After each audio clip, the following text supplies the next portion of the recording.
Ya mas, ngapain? Ya biasalah. Ngopi nggak? Nanti aja deh. Jadi gini mas, ada yang mau gue tanya nih sama lu. Apaan tuh? Lu pernah kepikiran gak sih mas, kalau makanan-makanan Indonesia yang ada di luar negeri itu ya, contohnya kayak di Amerika, itu kenapa ya harganya itu nggak sebanding dengan harga aslinya di Indonesia? Itu kira-kira apa ya yang membuat mahal gitu? Ya sih mas, bayaran juga. Mereka kan negara maju nih. Ya pendapatan pajak mereka tuh tinggi-tinggi mas. Pajaknya aja bisa sekitar 10 bahkan 37%. Dan salah satu pas sekitar 10 bahkan 3 pajaknya itu di sana tuh buat ngebiayain dana pensiun warga negaranya mas. Misalnya nih ya, seumpama saya warga negara USA. Nah di saat itu saya pensiun. Di saat itu pula saya digaji sama pemerintah. Dari mana ya? Dari dana pensiun pajak itu. Beda kayak kalau di Indonesia mas. Kalau di Indonesia sih yang dapat dana pensiun ya ASN aja kan.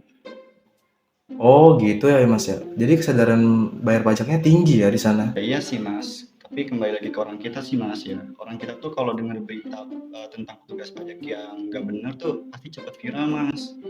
Ya kita sih yang harus ngebentengin diri sendiri ya. Harus menggunakan jalur yang benar lah. Ya misalnya nih kayak bayar pajak dan lapor pajak yang benar. Tapi kita nggak lupa juga buat awasi penggunaannya. Mas, sekarang kan banyak tuh ya dibahas healing, healing, healing gitu ya. Apa banyak orang stres sekarang ya, Mas? Oh itu mas, kalau itu sih stres karena cari masalah sendiri ya mas. Ya beda sih kalau bisa bikin perbandingan nih mas, orang asing sama orang Indonesia. Kalau orang asing itu kalau mau bikin usaha, dia pasti cari konsultan dulu. Beda sama orang kita mas, kalau orang Indonesia itu pasti cari konsultan dulu. Mereka tuh harus dapat masalah dulu gitu, baru cari konsultan. Nah, intinya sih orang Indonesia tuh pengennya cari yang gratisan sih, tapi ujung-ujungnya ya tetap boncos-boncos juga. Ya, setelah itu apa?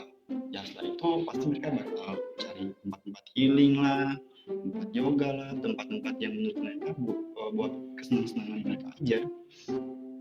Oh iya, Mas. Sama satu lagi gue pengen nanya. Lu tahu arti post power syndrome nggak? Itu kira-kira apa tuh artinya, Mas? Oh, kalau itu sih mas, penyakit ketika kita pensiun ya mas. Jadi itu ibaratnya kita gak punya power lagi gitu di saat itu.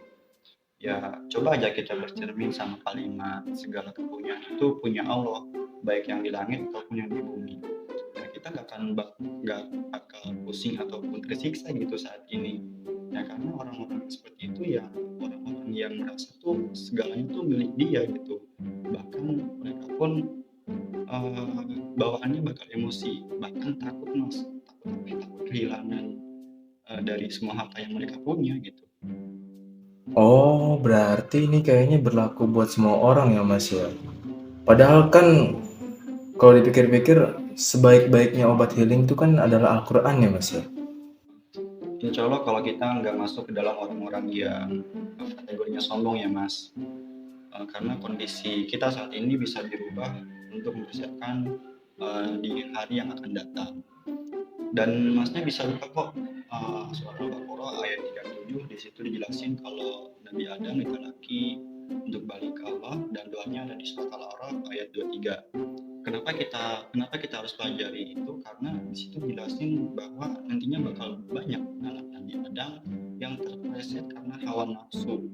Tapi ada satu kunci yang bisa mengantisipasi itu semua mas. Kuncinya itu kita harus baca dan pahami Al-Quran. Insya Allah hidup kita akan tenang dan gak butuh healing healing kesana kemari gitu mas. Ya saya kesian juga sih mas sama orang-orang yang saat ini tuh kehidupannya terpuruk, stres, cari obat kesana kesini, ternyata obatnya itu ya kurang dapat atau kurang paham gitu dalam memahami ilmunya. Berarti kita mesti hati-hati, Mas, biar nggak kayak mereka. Bukannya malah bersyukur, malah jadi syukurin.